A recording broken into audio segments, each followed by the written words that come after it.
ನಾಳೆನ ಸಭೆಗೆ ಹೋಗ್ತೀವಿ, ಸಭೆ ಸೇರ್ತೀವಿ. ಕನ್ನಡ ಹೋರಾಟಗಾರರೆಲ್ಲ ಒಂದಾಗಬೇಕಾಗತ್ತೆ, ಕಾರ್ಮಿಕ ಸಂಘಟನೆಗಳು ಒಂದಾಗಬೇಕಾಗತ್ತೆ, ರೈತ ಸಂಘಟನೆಗಳು ಒಂದಾಗಬೇಕಾಗತ್ತೆ, ಕನ್ನಡ ಪರ ಮನಸ್ಸಿರುವ ಜನರು ಒಂದಾಗಬೇಕಾಗುತ್ತೆ, ಎಲ್ಲ ರಾಜಕೀಯ ಪಕ್ಷಗಳು ಒಂದಾಗಬೇಕಾಗುತ್ತೆ.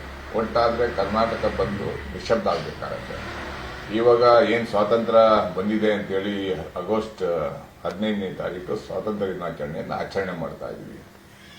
ಎಲ್ಲಿ ನಮ್ಮ ಕನ್ನಡಿಗರಿಗೆ ಇನ್ನು ಸ್ವಾತಂತ್ರ್ಯನೇ ಬಂದಿಲ್ಲಲ್ಲ. ಒಂದು ಕಣ್ಣಿಗೆ ಬೆಣ್ಣೆ, ಒಂದು ಕಣ್ಣಿಗೆ ಸುಣ್ಣವನ್ನು ಹಾಕೋದ್ರ ಮುಖಾಂತರ ಎಲ್ಲಿ ನಮಗೆ ಇಲ್ಲಿ ಕುಡಿಲಿಕ್ಕೆ ನೀರಿಲ್ಲ, ಸಾಯುವಂತ ಸ್ಥಿತಿಯಲ್ಲಿ ಕನ್ನಡಿಗರಿದ್ದೀವಿ. ಅವರು ಬೆಳೆ ಒಣಗಿದೆ ಅಂತೇಳಿ ಬೆಳೆ ನೀರು ಕೇಳ್ತಾ ಇದ್ದಾರೆ, ಸಮುದ್ರಕ್ಕೆ ಬಿಡ್ತಾ ಇದ್ದಾರೆ. ಇದನ್ನೆಲ್ಲ ತಡ್ಕೊಂಡು ನಾವು ಹೇಗಿರೋಕ್ಕೆ ಸಾಧ್ಯ ಕನ್ನಡಿಗರು? ಆದ್ದರಿಂದ ಮಾನ್ಯ ಮುಖ್ಯಮಂತ್ರಿಗಳು ಗಂಭೀರವಾಗಿ ಚಿಂತನೆ ಮಾಡಬೇಕಾಗತ್ತೆ. ಸುಗ್ರೀವಾಜ್ಞೆ ತಗೊಂಡು ಬಂದಾದ್ರೂ ನೀರನ್ನ ಯಾವುದೇ ಕಾರಣಕ್ಕೆ ಬಿಡಬಾರ್ದು. ನಮ್ಮ ಸ್ಥಿತಿಗತಿ ಗೊತ್ತಾಗಬೇಕು, ಇಡೀ ದೇಶಕ್ಕೆ ಗೊತ್ತಾಗಬೇಕು. ದೇಶಕ್ಕೆ ಗೊತ್ತಾಗಿಲ್ಲ ಅಂದರೆ, ಮನವರಿಕೆ ಮಾಡಿಕೊಡ್ತಿಲ್ಲ ಅಂದರೆ ನಮ್ಮ ಅಧಿಕಾರಿಗಳು ತಪ್ಪಿದೆ, ನಮ್ಮ ರಾಜಕಾರಣಿಗಳು ತಪ್ಪಿದೆ. ಒಟ್ಟಾರೆ ಸರ್ಕಾರದ ವೈಫಲ್ಯ ಇದರಲ್ಲಿ ಎದ್ದು ಕಾಣ್ತಾ ಇದೆ. ಲೋಕಸಭಾ ಸದಸ್ಯರು ಡೆಲ್ಲಿಯಲ್ಲಿ ಏನು ಮಾಡ್ತಾರೆ? ಕರ್ನಾಟಕದ ಪರವಾಗಿ ಎಲ್ಲಿ ನಿಂತಿದ್ದಾರೆ? ಕೇಂದ್ರ ಸರ್ಕಾರದ ಮನವೊಲಿಸುವಂತ ಕೆಲಸವನ್ನ ನಮ್ಮ ಲೋಕಸಭಾ ಸದಸ್ಯರು, ನಮ್ಮ ಕೇಂದ್ರ ಸಚಿವರು ಮಾಡಬೇಕನ್ನುವಂತ ಒತ್ತಾಯವನ್ನು ಮಾಡ್ತಾ ಇದ್ದಾರೆ. ಒಂದು ಕಡೆ ರಾಮಲಿಂಗ ರೆಡ್ಡಿ ಅವರು ನಿನ್ನೆ ಸಭೆ ಮಾಡ್ತಾ ಹೇಳ್ತಾರೆ, ನಾವು ಯಾವುದೇ ಕಾರಣಕ್ಕೂ ನೀರನ್ನ ಬಿಡಲ್ಲ ಅಂತ. ಬಟ್ ಮೊನ್ನೆ CWRC ವಿಚಾರದಲ್ಲಿ ಸಭೆ ಆಗ್ಬೇಕಾದ್ರೆ ರಾಮಲಿಂಗ ರೆಡ್ಡಿ ಸರ್ ಕೂಡ ಇದ್ರು, ಅವರು ಕೂಡ ಇದ್ರು. ಆ ಒಂದು ಸಮಯದಲ್ಲಿ ಅವ್ರು ಹೇಳ್ಬೋದಾಗಿತ್ತು ನಾವು ನೀರನ್ನ ಬಿಡೋದಿಲ್ಲ ಅನ್ನೋಂಥ ವಿಚಾರವನ್ನ. ಖಂಡಿತ ಮುತ್ಸದ್ದಿ ರಾಜಕಾರಣಿ ರಾಮಲಿಂಗ ರೆಡ್ಡಿ ಅವರು ಅವ್ರು ಹೇಳಿದ್ದಾರೆ ನೀರು ಬಿಡಲ್ಲ ಅಂತ. ನೀರು ಬಿಟ್ಟಿಲ್ಲ ಅಂದ್ರೆ ಒಳ್ಳೇದು.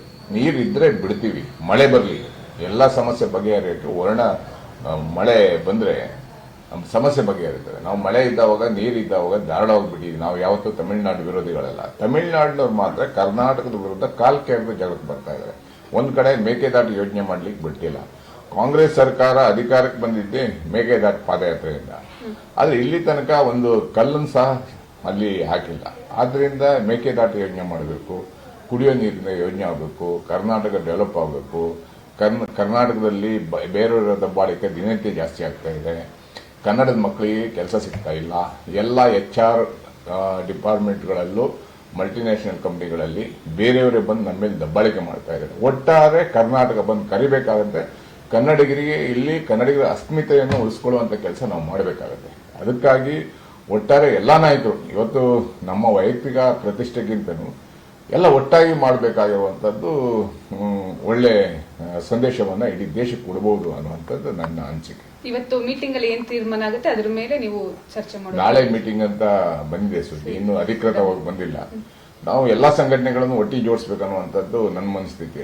ಯಾರನ್ನೂ ಬಿಡಬಾರ್ದು, ಒಟ್ಟಿಗೆ ಹೋಗ್ಬೇಕನ್ನುವಂಥದ್ದು. ಕನ್ನಡದ ವಿಷಯ, ಕರ್ನಾಟಕದ ವಿಷಯ ಬಂದಾಗ ನಮ್ಮ ವೈಯಕ್ತಿಕ ಪ್ರತಿಷ್ಠೆಯನ್ನ ಕೆಳಗಿಟ್ಟು ನಾವೆಲ್ಲ ಒಂದೇ ವೇದಿಕೆಯಲ್ಲಿ ಹೋಗುವಂಥದ್ದು ಒಳ್ಳೆಯದು. ಅವಾಗ ಮಾತ್ರ ನಮ್ಮ ಕನ್ನಡಿಗರ ಶಕ್ತಿ ಪ್ರದರ್ಶನ ಆಗುವಂಥದ್ದು.